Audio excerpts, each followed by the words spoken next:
we are going to talk about therapy, and I'm specifically talking about, I guess, talk therapy. You get a diagnosis of ADHD, your kid is a hellion, and you are at your wits' end, and you're deciding, like, what do I do? What do I do? And I was not getting help from anybody. I think I used to joke that I should probably get like a punch card from the pediatrician because I was there like every single week, um, because I just was at a loss of what to do, and so it was suggested to get a therapist. I think this was after you threatened to stab me, which they did at 5. So we went to a talk therapist, and at that age, it's more like a play therapist. I was gonna say because like you can't really like Right, because you don't have the talk. right. So I think they did some play, whatever, play therapy. That first one was the one that said, oh, they may have sensory processing disorder. So we went, got you checked out. Of course, you did have it, and we did OT for that for a while. Yes. Really don't think I don't. I I don't was think gonna it say I don't helped.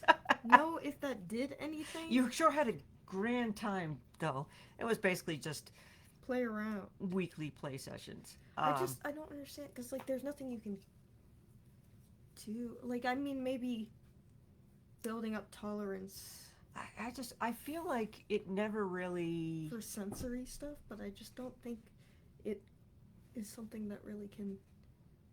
Yeah, it was one. I mean, I don't know. Maybe we were just kind of new to it and didn't really know what was going on. But we did that for a while. I think between like 5 and 10, you saw 6 or 7 therapists. As they Yeah. get older, we would just kind of switch because nothing was happening. Like I was expecting, which I think a lot of parents do, is that my kid would go into therapy, and the therapist would be like, do their magic, and the kid would not be a hellion anymore. And it doesn't work that way.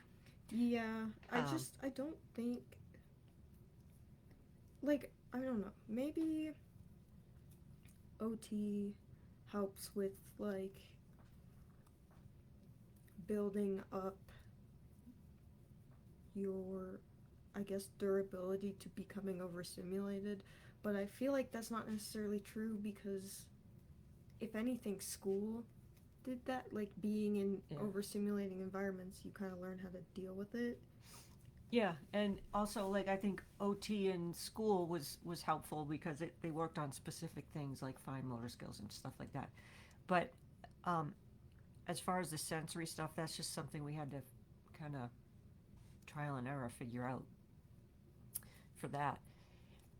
As you got older, so for kids that are young, play therapy can work, but the pediatric association says that if your kid is under 6, you should definitely do uh, behavioral parenting training, which is what I do, and that is to help you, the parent, and that's what I wanted, but it wasn't existing at that time way Yeah. back then. And I was trying to find, like, I was like, okay, go to therapy. You're doing all this work with the kids in therapy. And now, like, what do I do? Like, when I go home, they're still doing all this Yeah. behavior, and I don't know how to handle it.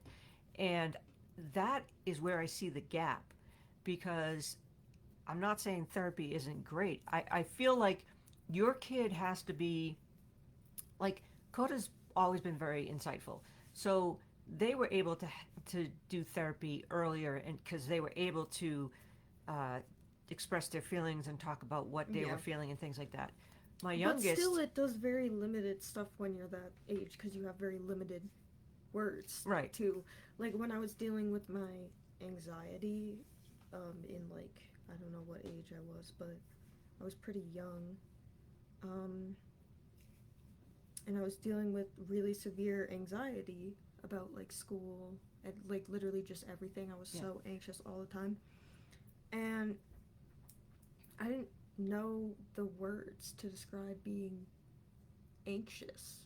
Yeah. So I would just kind of talk about how I felt scared, but scared isn't really the correct word because it's not, Yeah. you know? And so, and like, you also have very, it's hard to talk about the problem when you don't really know the root of the problem. So, like, being able to explain your feelings with more words is very helpful. And I did have a very extensive vocabulary, but if you're like, if I'm just saying like I'm really afraid of fire alarm going off at school, there's like only so much you can do with that specific fear.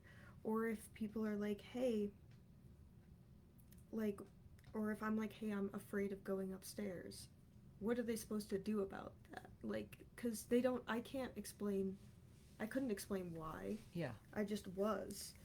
Um, So yeah, and really therapy, you get out of therapy what you put in. So mhm. like if you are going to therapy and you are not completely honest, you don't have the ability to really get deep down in what's going on inside you, then it's it's not going to be helpful. So like my youngest, we had them in therapy, um, and the therapist is like, I can't really do much because they're not giving me anything to work with.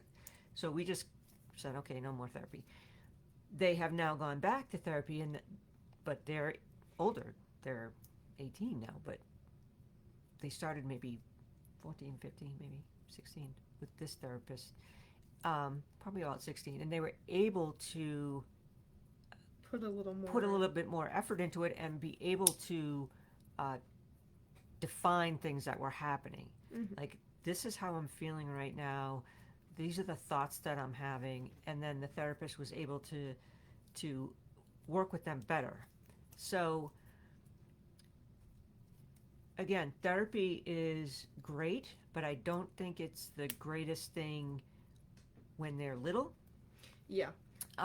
That you're probably better off with more like OT, Yeah. or stuff like that, if you can find that. But the biggest thing that I have a problem with is that gap where I'm sending my kid off every single week and they're coming out and I'm like, hey, how's therapy? And they're like, good.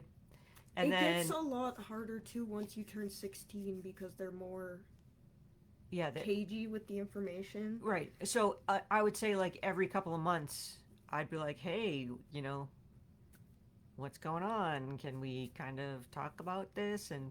Um, and going to therapy to find solutions on how to deal with my kid didn't make sense. Like I did do therapy Mm-hmm. and I would talk about what was happening and I got usually the same thing, oh, you should uh, say no more. You should have a chart, I don't. whatever. Yeah, I So, don't think therapy started working for me until like fresh out of middle school, beginning of high school. yeah. Um, I don't think it really like clicked for me until then. Yeah, and honestly, like we have been very lucky to have found two therapists that understand autism, understand ADHD, understand a lot of the stuff that our kids are going through, my kids are going through. So it has been, I feel like you guys have gotten a lot more out of it with these therapists, this round of therapy. Yes, I also think part of it is I have a lot more experience of like the things I'm dealing with and a better understanding of what's going on in my head, which is why I will always advocate for telling your children their diagnosis. It doesn't matter what age they are. It's Yeah. worse if they don't know what's happening, because then there's less, they don't understand their brain enough to be able to communicate their needs accurately. And then you just feel like And then you just feel something's wrong crazy. with you as a Yeah. kid, you know? So I am all for telling, like, we told our kids early on, we explained it to them, we were constantly helping them with emotions and learning those, which I highly recommend everybody, no matter how young your kid is, to talk about emotions, give them names. Don't just say, are you happy? Are you sad? Are you mad? You know, start dealing with, is it frustration? Is it embarrassment? Is it, there's so many, there's a huge range of emotions. And the more your kid has a vocabulary for what they're feeling, um, the easier it is to Yeah. help them and to guide them through that. Mm-hmm. So, knowing your diagnosis, and there's a million things out there. You can DM me if you want. I have a couple of really good videos for the younger kids and just other sources that you can get to explain it to your child in a Yeah. way that they're going to understand.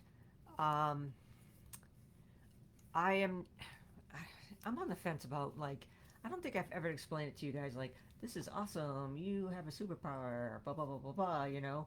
I think I kind of was like, this is how your brain works. These are some of the things that are going to be very challenging. These are some of the You things that did will be, in better. you did make us encouraged in a sense, but you also didn't downplay the parts that were hard. Like, you were like, whenever we would be like, oh, we hate our brain, you'd be like, list all the reasons why it's good and like how that can be your superpower. Yeah. But if we were struggling, you also explained that these things might be harder because of this, and you didn't like dismiss that. Because I feel like one of the biggest issues is downplaying the struggles based on your assumptions of what you think that mental illness is going to look like. Right. And, like, if telling your kid try harder worked, they wouldn't be in therapy. They wouldn't be needing any help, Yeah. right? Because um, just, you know, it took a lot to look at you as an individual human and back away from the expectations and stuff that I had, Mm-hmm. and understand that just because that's not how I would handle a situation, I wouldn't get upset like that, I wouldn't do this, I wouldn't do that, does not take away that what they're experiencing right now is real for them, and this is how it is affecting them and reacting to it. Um, and it's not my job to um, tell you how to understand it. Yeah.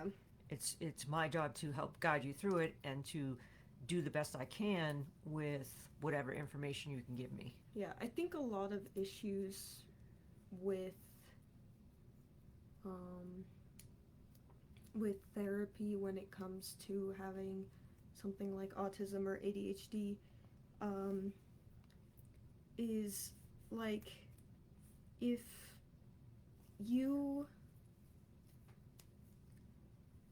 like, especially with autism, you have a set way that you process things, that you like to do things. And so when it can be really hard, I think, at least for me, when people try to give you tools to deal with something because it is like, well, is what I'm doing not enough? Like, and like, yeah, that's the whole reason you're in therapy, but like, I think it can be really hard to accept help from people because you're like, well, that's not how I would do it.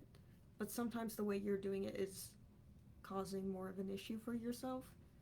Like, Yeah, that's kind of why I. Oh wait, we got a comment here. Ooh. Um, I am of the Oh, hey opinion Tiffany. I'm of the opinion that therapy is vital for everyone, whatever form that takes. For most littles, absolutely OT. I'm fortunate to literally be surrounded by therapists in both my businesses and personal life. Nice. Nothing makes a person feel freer and safer. Oh no, I can't Where did read. it go? I can't read. Okay. Um, and safer to be themselves than having a safe space, or a group where you can be you. Work somewhere where you can tell your boss my ADHD is high impact today. By the way, my ADHD is high Yeah. impact today. I hear you, Tiffany, and I absolutely agree. 100% everybody should be in therapy. Yeah. But the problem is even though everybody can benefit from therapy, not everybody's going to because not everybody is going to uh, do the work. Yeah. So you can go into therapy, but if you are not willing to do the work outside of that, um, then you're not you're not going to get anything out of it. And the biggest group of people that should be in therapy is men. Let's just say that. And they're the first ones to say no. I Although think. Dad didn't individually go, but went to therapies with you to Well, help. I was like, hey, we're having issues. Like, I need you to come to my therapy if you wanna fix this, because there's. Do you still want to have a relationship with I'm me? like, I'm like, if you want this to change, you have to be in an environment where I can express my feelings, and you are made to listen and not interrupt me. Um, And and also have someone explain it to you with more words than I can. yes, Um, and also be like a neutral thing. So not having yeah, someone that they're not going to automatically get defensive with. They're going to yeah, listen to the professional. because we're both stubborn, like really stubborn. So I mean, I Um, thought I was stubborn. You guys bring it to a new class. but but now he continuously thanks me for bringing him to my Yes, therapy because it has made our relationship so much better. and I will tell you honestly, when I have worked with couples, I usually end up working with the moms because the dads usually are just like, buh, you know. Um, and I know that it's very difficult when you're the mom and your partner is not thinking, won't do the stuff, uh, thinks a totally different way, that kind of stuff. But I have said to some of my dads that I was working with, do you want to be right or do you want to have a relationship with your kid? Yeah, Because if you are not willing to take a step back, really look at what your part is in this, and then do something to change it, then there's no point in talking, and there's probably no point in, you know, thinking that your kids will want to have contact with you later yeah, on. Um, and I mean, it's a scary thing, but I think that's one of the, like, being blunt with a partner that is basically just like, you fix my kid, and I will continue doing what I'm doing, and my kid will fall in line, and whatever. Um, and that is absolutely something I don't do and would never do. Because if you come to me and you're not willing to put the work in and not willing to make changes, because you're the adult and your changes are going to filter down to your child. yeah. And I think the other thing is you can't expect your child to change everything to have Fit you what you to want. fit what you want and to have you be more comfortable. Like, if your kid is like, Because they're a kid too. if I mean, you're like, hey, this behavior that you're doing, like, we need to work on it. Yeah, okay. and then the kid tells you, hey, this behavior that you're doing is affecting me in a negative way, a lot of parents are quick to take offense to that Yes, because, well, I'm the parent, so I can act however I want. but you have to act this way. But it does make a big difference if they see that you are willing to also make changes. That will help them be able to work on themselves in the future as well. Because Um, doing it that way, it's just basically the same thing as wanting your kid to conform. You conform to what I want you to be, what I envisioned you to be, what I expect you to be. Um, and in any relationship, if there's not trust, if there's not mutual respect, if there's not a willingness to work with each other, then yeah, it's not going to happen. And I see all these videos of parents who are like, I don't know why my kids don't talk to me. And I was like, well, there's probably something behind that, right? yeah, I Um, think like going to your kids' therapy if they ask you, like, say yes, because like it could be a way that they're trying to communicate with you and they don't feel comfortable saying it one on one. They feel more comfortable. Having it like a mediator, Yeah. yeah. Um, because that can be really helpful. And you know, don't take offense if your kid is like, hey, this behavior is upsetting me. Because, you know, it's just the same as if your friend was like, hey, that joke you made was kind of upsetting to me. I didn't really like that. And, you know, because they're the same age as you, you're like, oh, okay, like, I won't make that joke anymore, supposing that you are that kind of friend. Um, and I don't think it should be any different based on what your age is or your relationship to the person. Everyone has boundaries, and as your kid gets older, they are able to set those boundaries. And if you are teaching them how to set healthy boundaries and then you're ignoring those boundaries, Yeah, it's not, doesn't it's it doesn't it's a make them uh, understand, mixed because message. yeah, it's a mixed Yeah, message, and then they're gonna feel like it's okay for people to step over their boundaries because they have a certain relationship with that person. um yeah. Because yeah. if you're going to constantly push your kids' boundaries, then when they get out in the world and people are pushing their boundaries, they're going to fold, and you Hmm. don't want that to happen.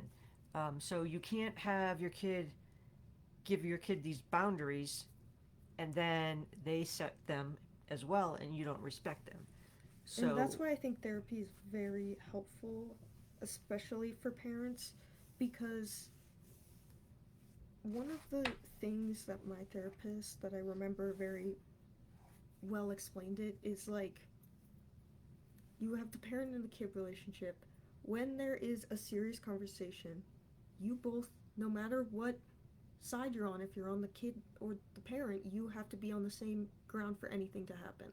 To have a relationship, you have to be on equal standing. right, because they Even have if that they're, dynamic where it's like the yeah, kids here, the parents here, the kids here, and then if that gets flipped, it then all hell doesn't, breaks loose. yeah. But that's when it flips and you become, now the kid is the parent and it's permissive parenting. It's more like you said, coming up together. Oh, my daughter is not a talker. Her therapy involved morning reflections, which she ruminates on, and then the gym. After both of those activities, she is in communication prime. When she was younger, not a touchy feely kid, it was back rubs. I read some ADHD book about their need for touch despite their opposition to it. Again, that was the best time for communication. Yes, we used to do nighttime Bedtime was the talks. Like, greatest time. that is when, because you've had a whole day ahead of you, you can process all the things. And that's usually when I want to talk with my parents, is in the evening, because I've had a whole day of doing things and I've had a long day and I've had time to decompress, so I am able to talk about what has gone on. If you talk to me right when I get home from somewhere, if I've been out all day, you talk to me, I am not going to be able to tell you a single thing I did. I hate getting bombarded by questions, and I know I'm guilty of sometimes doing it, but and trying not to talk to my kids in the morning. Now that they're older, it's harder to talk to them at night because they'll come in at 11 o'clock and be like, "Can we chat?" And I'm like, "I'm in bed." At Um, 33, she will sit next to me and go, and that means rub my back and let's talk. I I get love that. I love get that signal. Usually, that I signal. just text my mom No, and I'm like, I should just show you my texts. come downstairs, Come downstairs, come downstairs, come downstairs, come downstairs. Like, and I know, like, at a certain period in the night, I'm gonna get, "Can you come downstairs, please?" And it's either I want to talk or I've thought about my day too much and now I'm anxious because I've been thinking about my whole entire day and I'm like, well, what if I did something wrong? Yeah. And, So like, I always tell parents, like, bedtime, especially when they're younger, read a book, they're going to go to bed. Don't, like, just be like, "Good night," and shut off the lights. Like, I had some of the best conversations with my kids at that time. and that's when me and my dad would bond really, like, well over nighttime reading because I love books, I love reading, and it was a way for us to be able to connect. And like we had books that were just for me and him to read. Like he would sit down and we would read this series together, and it was our thing. Like I wouldn't read it with anyone else, and so that really did help because I had a very hard time verbally communicating with him.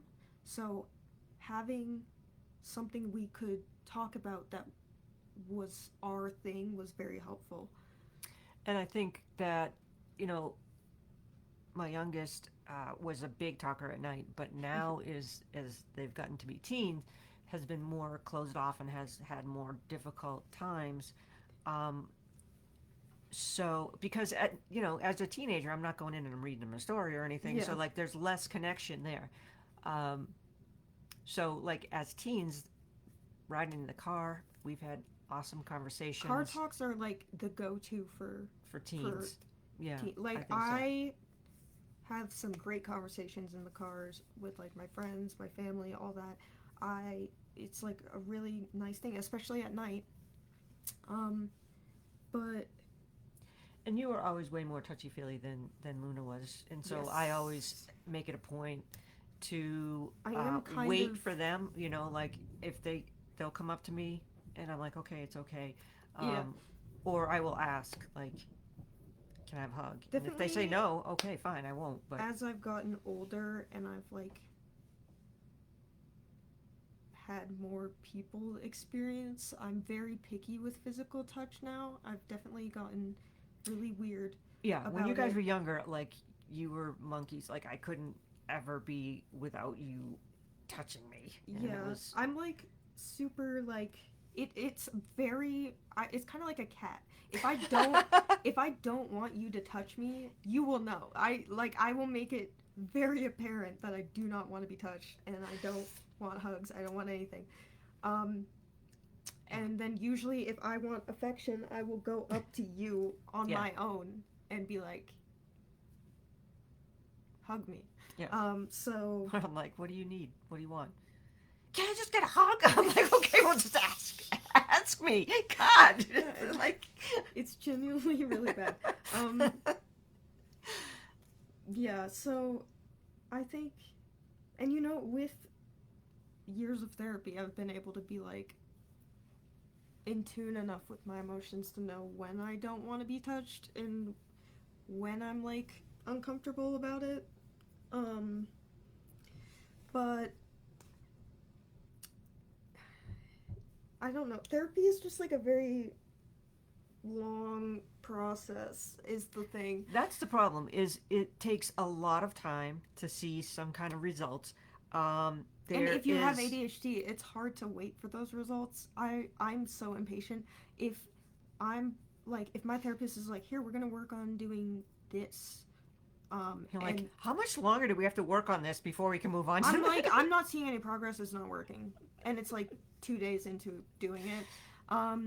So therapy has definitely taught me a lot of patience. I have patience for other people, not for myself. I get really annoyed when I'm not doing stuff fast enough. If anyone else is taking time, I'm usually pretty patient with it. I'm like, I okay, don't I think get you're it. patient with me. Sometimes not with you, but like usually if my friends are like doing stuff and or they're taking a longer time to do things or they need a moment or something like that, I'm pretty empathetically patient. Um, if it's a stranger, I have no patience. I'm so tired. I don't. If you're moving slow, it's over. Yeah, well, that's a whole different thing. I Like cannot be behind slow walkers, man. it's just kind of like um, it's harder for me to be patient with myself, and so when therapy is really hard when you um, don't like waiting for the results. I like to see Okay. at least some immediate results. Um, will I be fixed by September? I don't know what that means. Did we miss something? We might have. I don't know if you said something before that. Will you be fixed by September? This September, I can't say. A September, maybe. I will not be fixed. My therapist told me that the stuff we're working on is going to take like months, and I'm like, I don't got months. I don't want to do that. But I do it anyway because I know it's going to help. Yeah. A lot. So. Yeah, definitely. And sorry that we're late with the comments and stuff because they don't show up here anymore. I don't know why. And so Facebook doesn't like showing us the things that people are saying. So if you are saying things, then we're looking on my phone, but we have to keep refreshing because it will freeze and no longer get messages. Yeah. I have no idea why. I look like I just woke up. You do. There is no humans that you can talk to ask. So we're just winging it. Yeah. But yeah, therapy, I think the biggest thing about therapy that I don't like is that it's a long process. Yes. And that it takes forever. For me as a parent, I feel like you're given false hope that putting your kid in therapy is going to make a huge difference at home, and having your kid in therapy and you're on the outside and you're not getting any information and you're not getting any kind of help on how to do things. So I think that's the biggest thing. I think every parent should go through some kind of parent training. Um,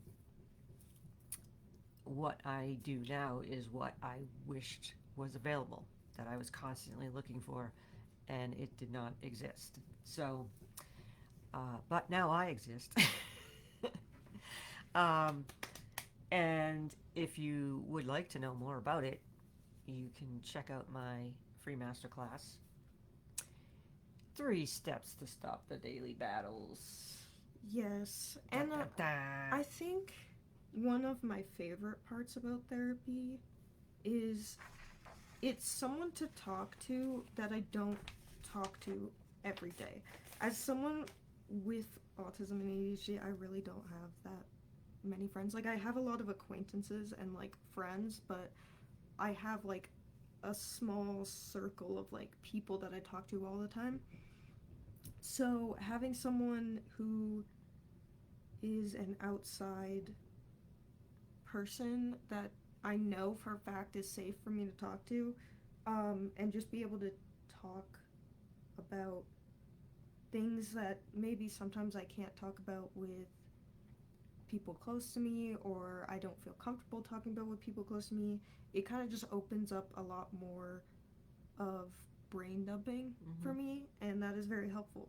I usually have a breakdown if I don't have therapy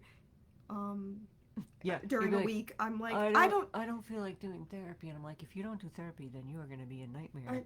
Yeah, until the next week. Or it's like if I have to reschedule for anything, and I'm like, yeah, I can make it till this date when we're rescheduling, and then I'm like, I'm gonna blow up because I just need to get stuff out of my head, and sometimes I don't know all the things that I want to get out of my head until I'm actually like on therapy and talking about it. So it is very helpful for getting ADHD thoughts out of my head. Yeah.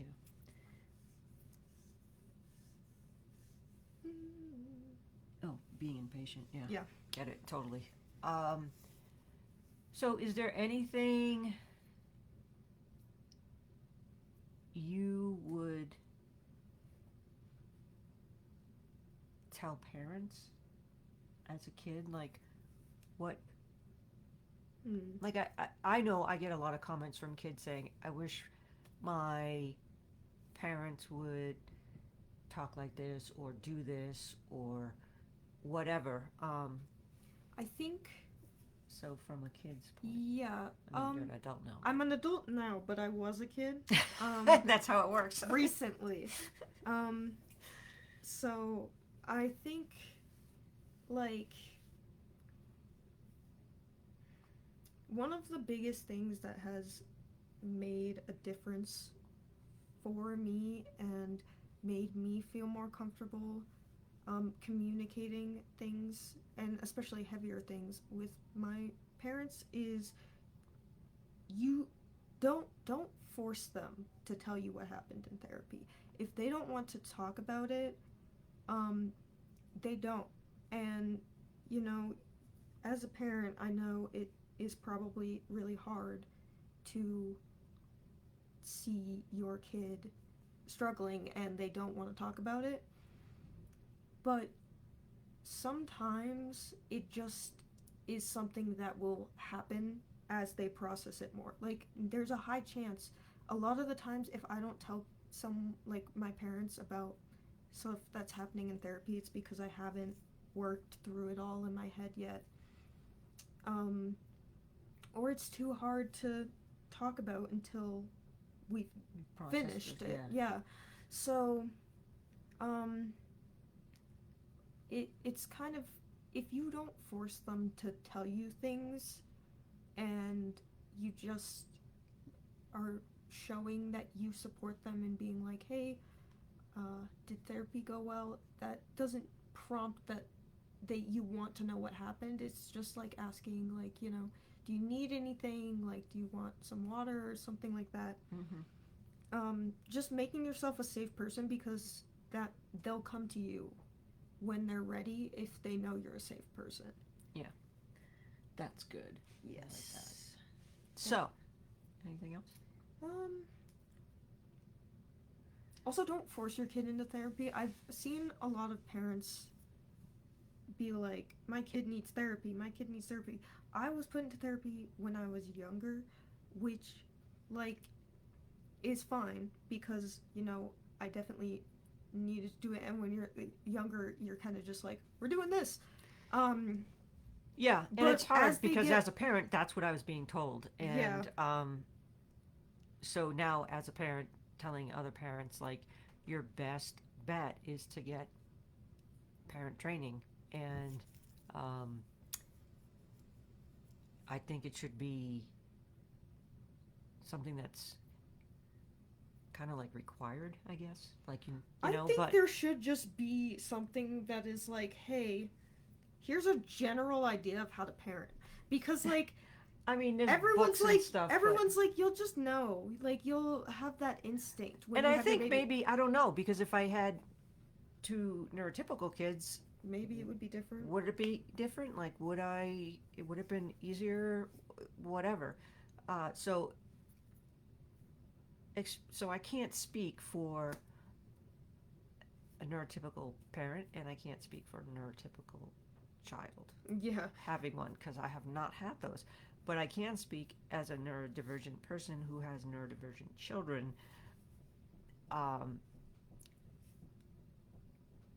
If I had this type of thing available to me, I would have jumped at it, because I jumped at so many things and spent money on so many things that led nowhere, that promised all this stuff, and it didn't.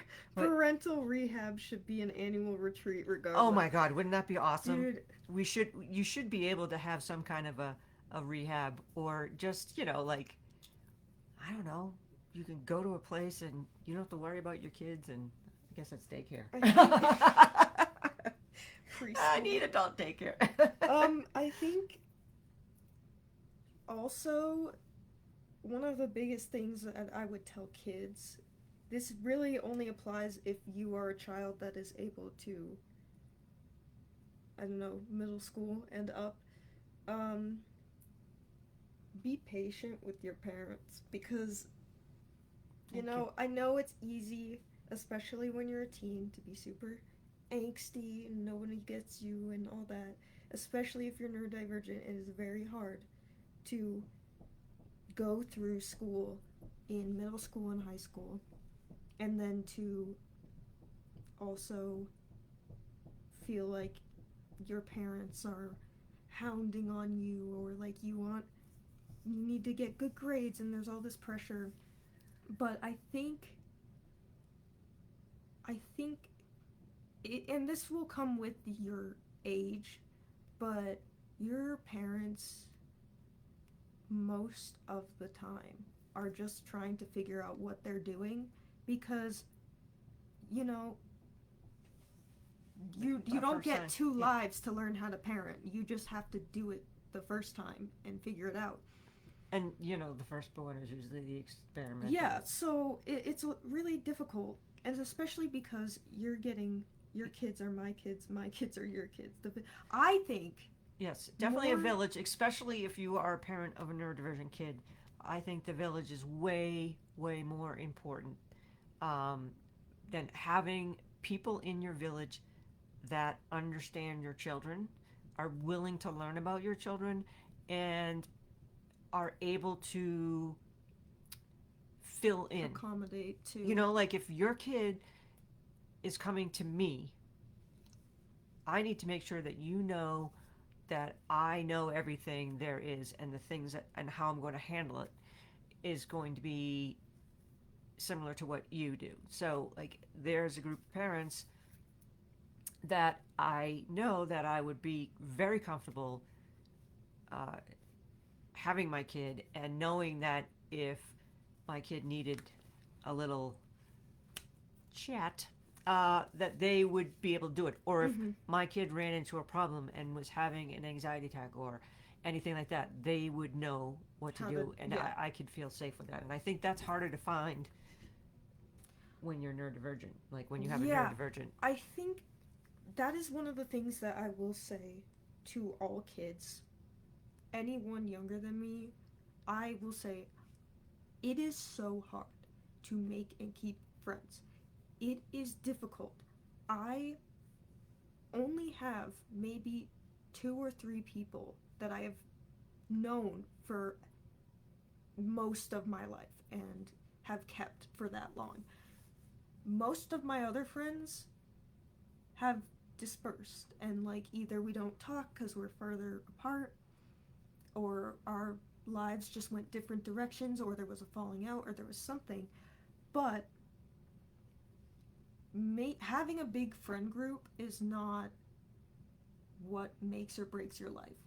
If you have no one, there will be someone. It just is going to take time, especially because you will find someone that understands you and accommodates for you and works with you and just understands when you need things, and it'll be great.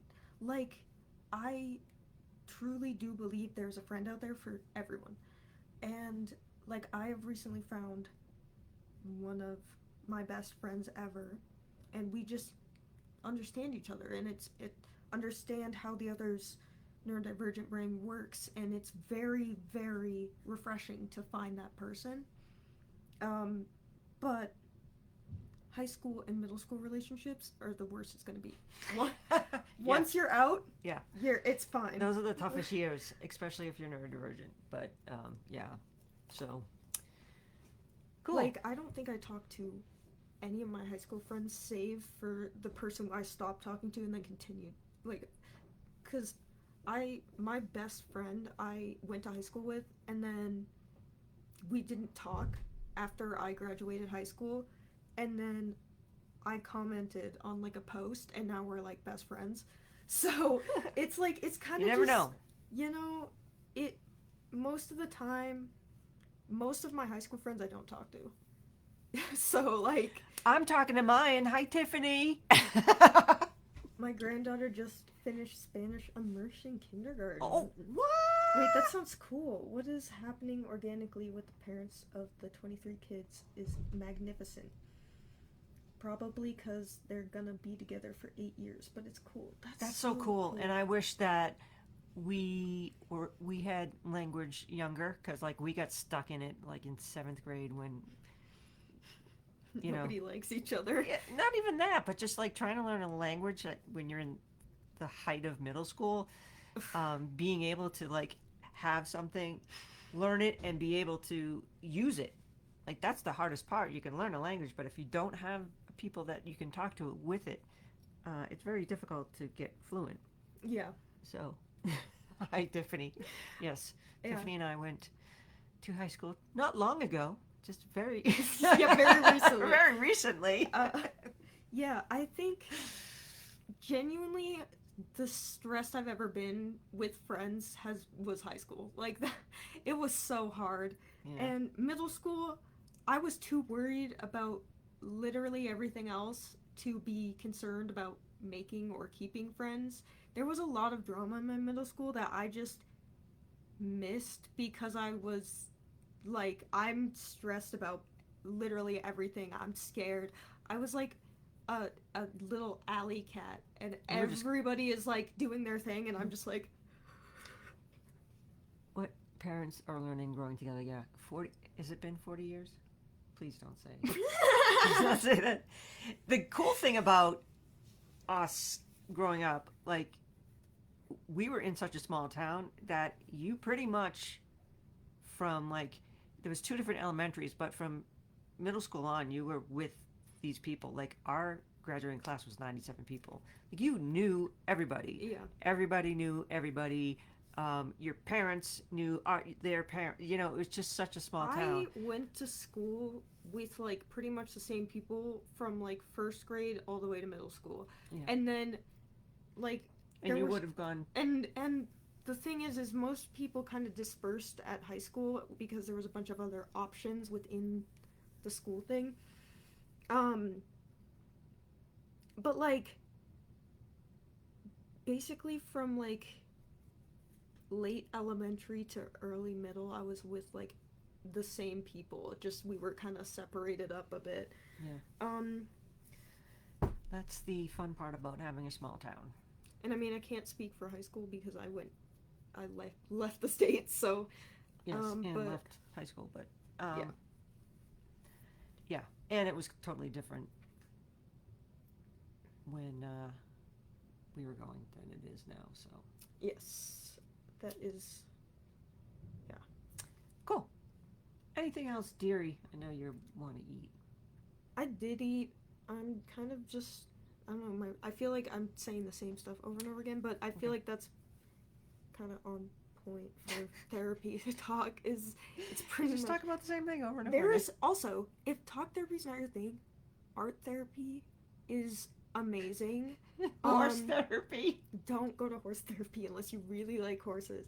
But yeah, there's like There's so many different types of therapy. millions of different kinds of therapy. So if one doesn't work, like don't get discouraged about it because, maybe that's just not how you roll. Like for a long time when I started going back to therapy after not going for a while, I would bring my sketchbook and I would just kind of draw. And like I would talk because I'm a yapper, so I would just talk. But bringing you can bring things to therapy.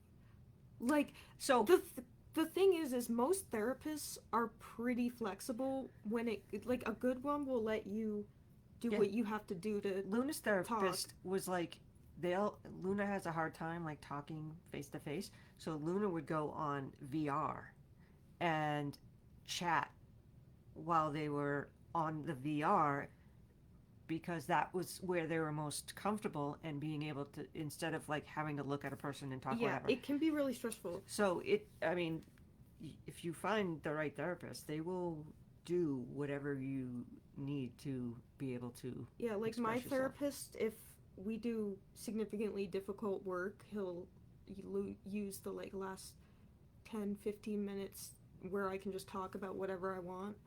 I Um, love that he's making a book with you and doing all these. yeah, Yeah, yeah, he's doing a lot, and like we make funny iceberg flow charts, and like we do fun stuff, and it nerdy makes, stuff.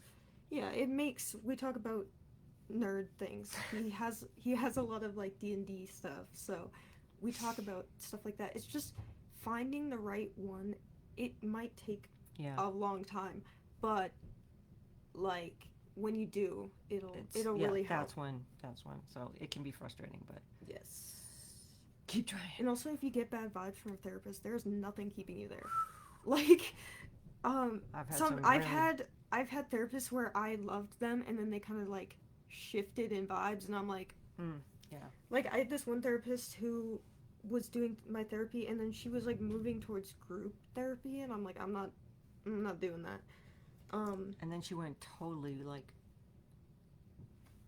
Just like not what I needed at Yeah. the moment. It was really weird. So like I know how anxious it can be to be like telling a therapist, "Hey, I don't really want to do this anymore." But they will not. They won't get offended. They won't get offended. If you just feel like we don't click. And So. if they do, they're Then they're not a kind good of- therapist they're anyways. Not a really good therapist. Okay, so much yes. for keeping it short tonight. That's okay. so- I just yeah. I'm glad that you were here and you were able to talk. And Yes, I was kind of out of it for the Yeah. first bit. so I'm still kind of jet lagged, so I still am trying to get back into mountain time. yeah. But thank you, everybody. Thank you Thank you, for Tiffany, participating. for Thank you, Tiffany, for all talking. your advice. We love when people talk in the. Your little grandbaby is so adorable and getting way too big. It lets us. It kind of is fun when people are talking in the comments, because then if we get off topic, it makes more sense. It does, because we're answering someone's question. We're Yeah. not just like willy-nilly. Yeah. And it's a lot more fun for us and to have some kind of interaction than just like chatting to a screen and chatting Or to ourselves. yeah, to each other. I talk so enough yeah. to this kid. Yeah. Okay, So I gave you a kiss. thank And I you. didn't have consent. Thank Sorry. you. All right. Well, we will see you next month. I will be back doing my mini lives Tuesday mornings at 10.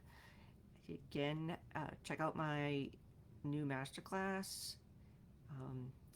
I will throw the link in the comment section.